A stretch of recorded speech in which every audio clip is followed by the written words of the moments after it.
De retour sur le plateau de Midi d'Afrique, eh bien, nous sommes avec notre consultant de ce jour, le pasteur Victor Kouaïssi. Eh bien, avec lui, nous parlons de réussir sa vie chrétienne. Nous avons également eh bien, Miss Ada, eh bien, avec elle, ce sera dans Espace Annonce. Eh bien, elle est là au nom de l'Église internationale de l'Évangile de Christ. Bonjour, Miss Ada. Bonjour. Comment ça va? Très bien. D'accord, ça va très bien. Alors, tout à l'heure, nous allons parler d'une grande veillée de prière. Exactement. D'accord.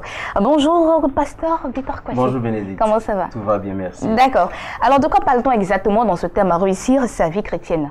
C'est juste un retour, je veux dire une répétition pour permettre à nos frères de comprendre certaines choses et puis répondre à une préoccupation que j'ai dû recevoir durant la semaine.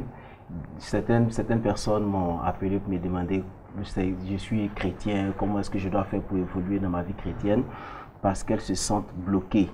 Et donc, il faut juste rectifier un peu leur façon de suivre le Seigneur. Dit premièrement que pour avoir une vie chrétienne réussie, il faut d'abord comprendre sa foi, comprendre le fait que j'ai accepté le Seigneur Jésus-Christ comme Seigneur et Sauveur. Parce qu'il y a des gens qui vont à l'église juste parce que c'est une coutume. Donc, on ne sent pas qu'ils doivent progresser réellement ou ils ne savent pas comment progresser. Ensuite, il faut avoir un père spirituel. Souvent, je dis aux gens, souvent quand je les rencontre, je demande, est-ce que tu as un père spirituel qui te suit? Dans tout ce que nous faisons, il faut quelqu'un qui doit nous conseiller, quelqu'un qui doit nous orienter. Le père spirituel donc, va nous conduire dans un apprentissage de la parole de Dieu. Il faut toujours apprendre. Quand le Seigneur donne la parole de la mission à ses disciples, il dit, allez faire de toutes les nations des disciples. Un disciple, c'est un apprenant. Un disciple, c'est quelqu'un qui marche sur les traces de quelqu'un d'autre. Donc, si je n'ai pas appris à marcher sur les traces de quelqu'un d'autre, ou si quelqu'un ne m'a pas montré la voie, je ne saurais pas comment évoluer.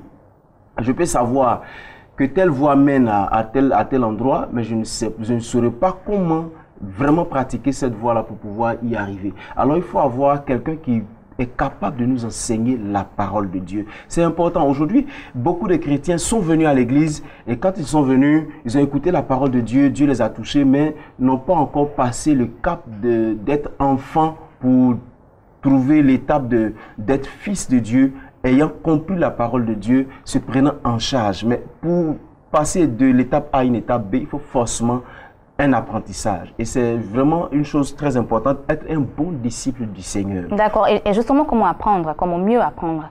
Comment mieux apprendre? Il y a tellement de dispositions. Il y a aujourd'hui des écoles bibliques qui sont là. Il y a, comme je dis, un père spirituel qui peut nous apprendre comment vivre notre vie chrétienne, parce qu'il y a toujours des dévanciers dans quelque chose. Si je veux vraiment évoluer dans ma vie chrétienne, il faut que je m'accroche aux dévanciers, et surtout des gens qui ont réussi dans leur vie chrétienne, et qui vont nous dire les étapes à traverser, si nous sommes confrontés à une épreuve, comment surmonter cette épreuve. Et cela est une chose importante. Évitons de dire c'est le Saint-Esprit qui m'instruit, moi j'ai pas de père, moi je suis instruit par le Saint-Esprit. C'est vrai, vous avez le Saint-Esprit, vous avez tout. Vous voyez, nous avons tous le Saint-Esprit, puis nous envoyons toujours nos enfants à l'école.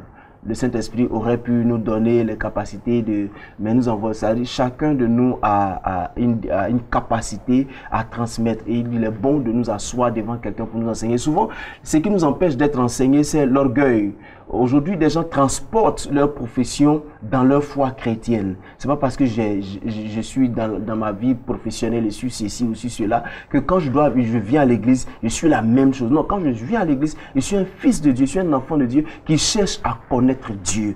Et on ne peut pas évoluer dans sa vie chrétienne sans cette soif, sans cette envie de rencontrer le Seigneur, sans cette envie de progresser dans sa vie chrétienne. Parce que si tu veux progresser, que tu n'as pas l'envie, ou bien si tu veux progresser, que tu ne prends pas des dispositions, que tu ne mets pas dans l'esprit de l'évolution, c'est pas évident en fait que tu puisses évoluer dans ta vie chrétienne. Alors je veux répondre à ce frère directement pour lui dire que souvent on n'évolue pas parce qu'on s'est trop basé, on est resté seul dans notre vie chrétienne. Quand tu restes seul dans ta vie chrétienne, tu ne peux pas évoluer. Alors il est temps de s'ouvrir, d'aller voir, de rencontrer de nouvelles personnes, de voir de nouvelles réalités et surtout d'avoir une Bible Ayez une Bible. Aujourd'hui, les gens n'ont pas de Bible. Il ne suffit pas d'avoir une Bible seulement, il faut aussi la lire. Oui, en fait, je vais en venir. Je dis, avoir une Bible. Aujourd'hui, les gens n'ont pas de Bible. Souvent, je taquine un peu les frères. Je leur dis, il y a des gens qui sont capables d'acheter des appareils à grand prix, mais qui sont incapables d'acheter une Bible qui coûte 1000 francs. 1000 francs, c'est vraiment le prix minimum pour avoir ce trésor qui est la parole de Dieu, et dont la Bible parle. Je dirais, en parlant à Josué chapitre 1, qui dit que ce livre de la loi ne s'éloigne pas de ta bouche, médite le jour et la nuit. Il faut que tu jettes les regards dans la parole de Dieu. C'est comme ça que tu vas puiser les trésors de ta réussite, de ton succès et de ta réussite, et de ta productivité spirituelle, morale, intellectuelle et sociale.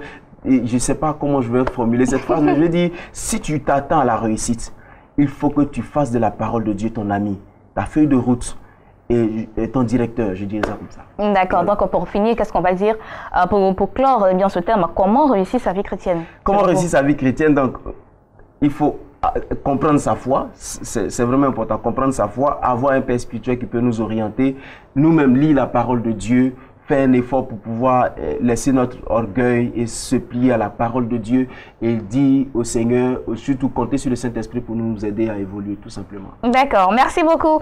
Victor Kouaïssi est bien notre consultant de tous les vendredis. Notre thème du jour est bien réussir sa vie chrétienne. Et bien j'espère que vous avez pris bonne note. Nous allons partir avec Espace Annonce tout juste après ce jingle.